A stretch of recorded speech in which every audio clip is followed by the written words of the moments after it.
นะโมตัสสะภะคะวะโตอะระหะโตสัมมาสัมพุทธัสสะนะโมตัสสะภะคะวะโตอะระหะโตสัมมาสัมพุทธัสสะนะโมตัสสะภะคะวะโตอะระหะโตสัมมาสัมพุทธัสสะข้าพเจ้าขอนอบน้อมต่อองค์สมเด็จพระสัมมาสัมพุทธเจ้า Today it's Sunday, January 11th, the year 2015 ขอโทษญาติโยมที่ฟังภาษาไทยนะวันนี้ได้รับนิมนต์เอาไว้ให้พูดเป็นภาษาอังกฤษเพราะว่ามีโยม2 คนที่มาจากต่างประเทศ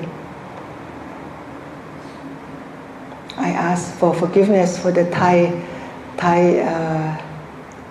listening in Thai because I have been invited to give Dharma talk, particularly today in English, for our visitors coming from different countries. The major donors today, donors for the offering, come from 2 families. One family just lost her brother a few days ago, and yet another family just lost their only daughter in the family also 2 days ago.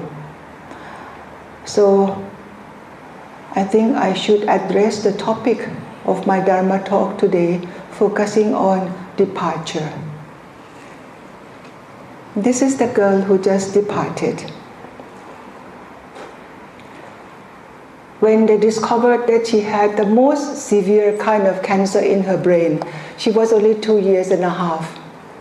She struggled for her life for half a year and just passed away 2 days ago. The parents really went through a real struggle to keep life of this little baby. When they discovered that something was wrong with her, that was about 6 months ago. She did not get up, and then she started vomiting. The father somehow thought it must be something to do with her brain. So he took her to the hospital and literally told the doctor to have the brain scan. The doctor refused, said, "Oh, she's just having some kind of stomach trouble. That's why she was vomiting."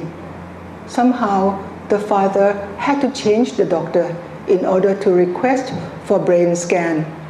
And what they discovered on that day was 8 centimeters long, that her brain had been eaten up by cancerous cells. It was the most serious kind of cancer. In the whole world, they discovered 11 cases with this kind of cancerous disease. She was operated on that day, and they removed the whole cancerous cell. Yet it came back again. Now this time it's about the size of a grapes, small grapes. After she had yet another operation to remove this size of tumor, the parents had great hope that somehow she will recover. Somehow these cancerous cells will not grow back. She went through MRI again to discover that now it has spread into the size of eggs, not 1 but 5 eggs. She was operated on again. Imagine this little girl, only 2.5 years old. So they removed large part of the cancerous cells, which she literally lost almost half of her brain cells. She went through 20 radiation. The parents had great hope. During this time, the parents already came to me, and we did lots of chanting for the Medicine Buddha to help her. Miraculously, she could stand the 20 radiation, only to discover that now it had gone to the worst part of the brain. That is the part that controls her breathing. So finally, the parents called, and I had to go and see her. And the parents, by this time, the parents already decided that they had to let her go. Had to let her go at the time when she still did not have to suffer from the pain and the suffering from trying to grasp for her breath.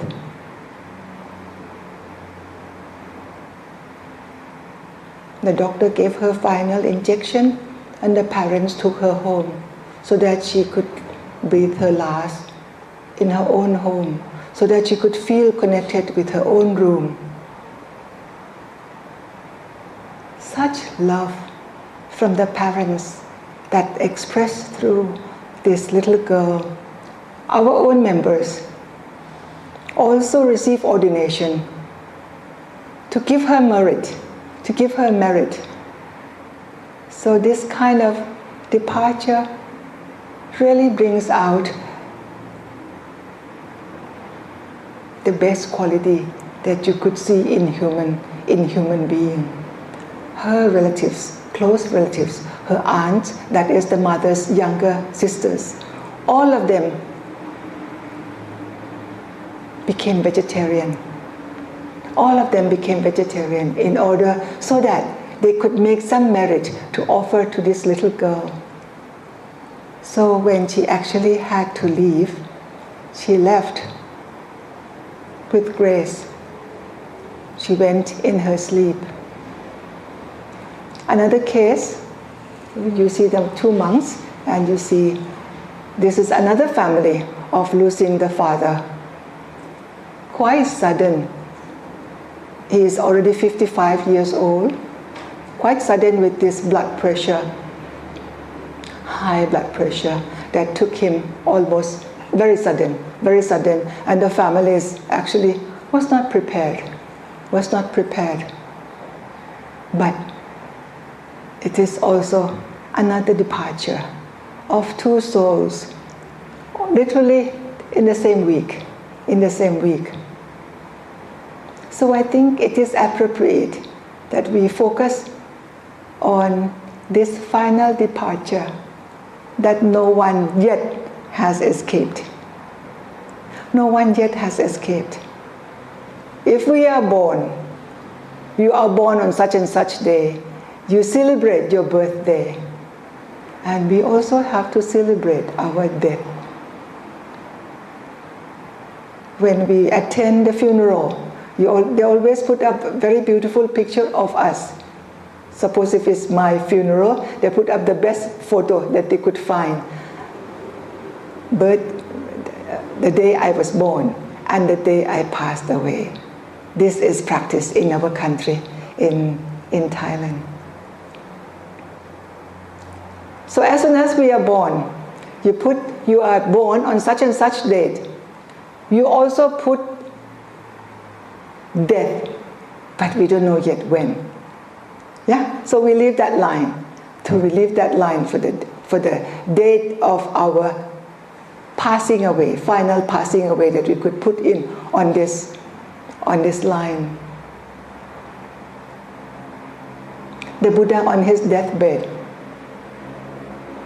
Actually, it was the last sentence that the Buddha said to the bhikkhus who were actually surrounded him at the time when he was passing away. คุณแม่ชีพนมมือด้วยค่ะหลวงแม่กำลังเทศน์เวลาอื่นไม่พนมมือแต่เวลาเทศน์ขอให้พนมมือ I ask the audience to please fold their hands because I'm not talking to them casually. I am speaking with the Dharma of the Buddha.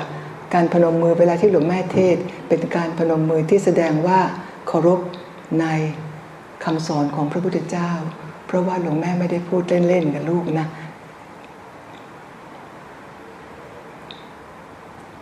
On his deathbed, the Buddha said, things which is composed of, anything that is composed of, all the composite things, eventually will have to go. There is not yet any composite things that remain forever. We, this body, is composed of the four elements. ดินน้ำลมไฟ Din is the earth. Lom is air. Nam is water. And fire. We are being connected to the larger four elements.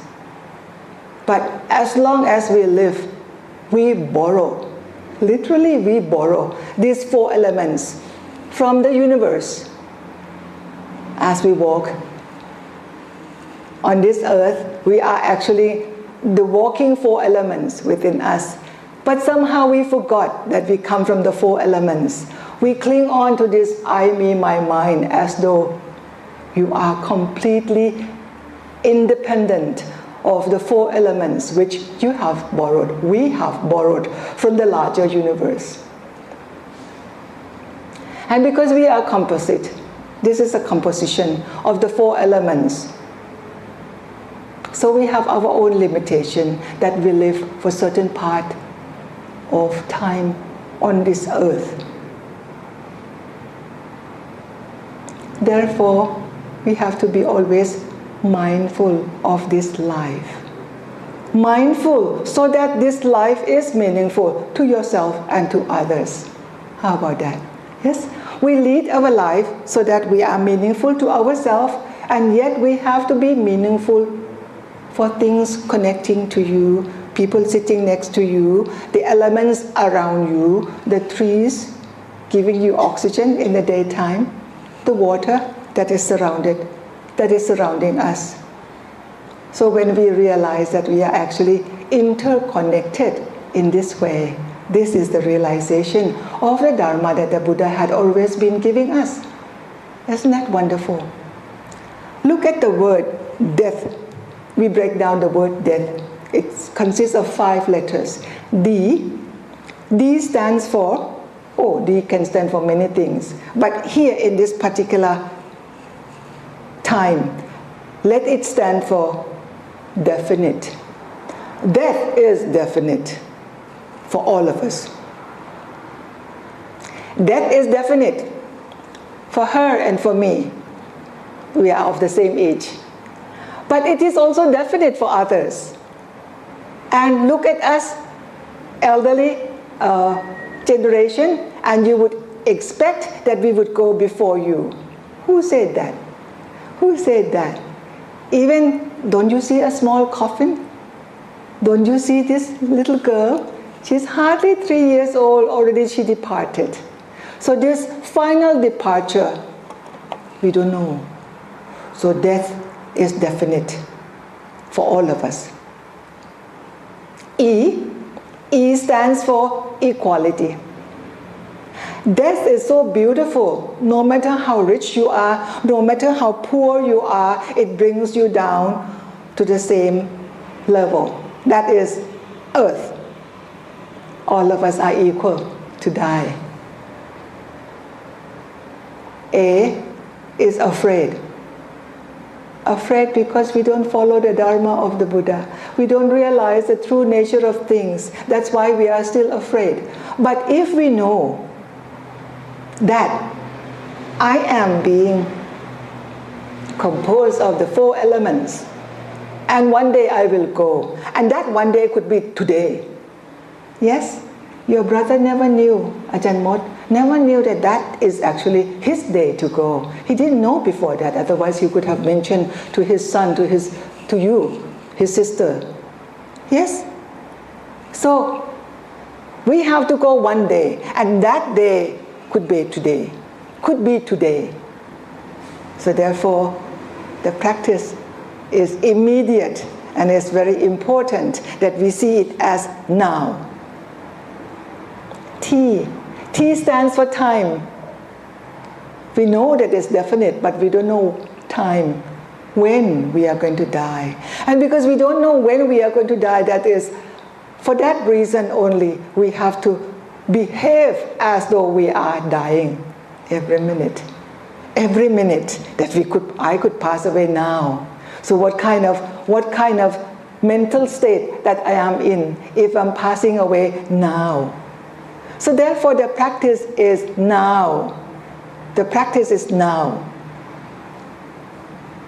The ability to always keep our mental equilibrium is very important, and we have to make it now.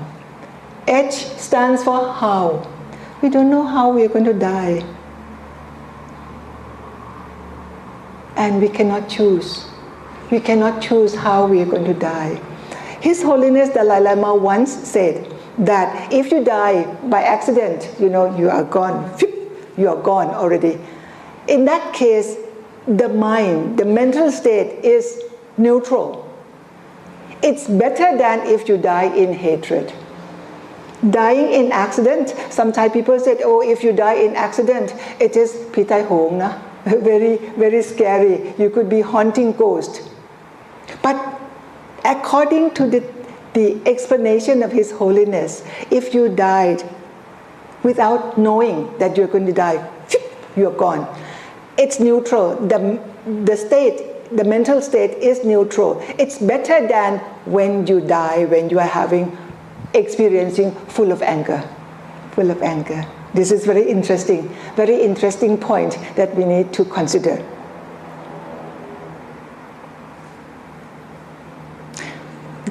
The parents of this girl chose that while she was not yet suffering, to grasp for her breath, allow her to die then. It's better than when she had to experience pain, suffering, and her mind. That last moment before the mind leaves the body is very crucial. It's very important. So they decided on this particular point that let her die when when the pain or the suffering to grasp for breath had not yet occurred to her, because otherwise the mind will be painful and then it will go down to moha. And maybe also anger. Moha is delusion. And maybe anger, annoyed of having to go through this pain and all that. So that's why the parents chose to allow their daughter to pass away when she still did not yet have to suffer from that kind of anguish that could be in her heart, in her mind.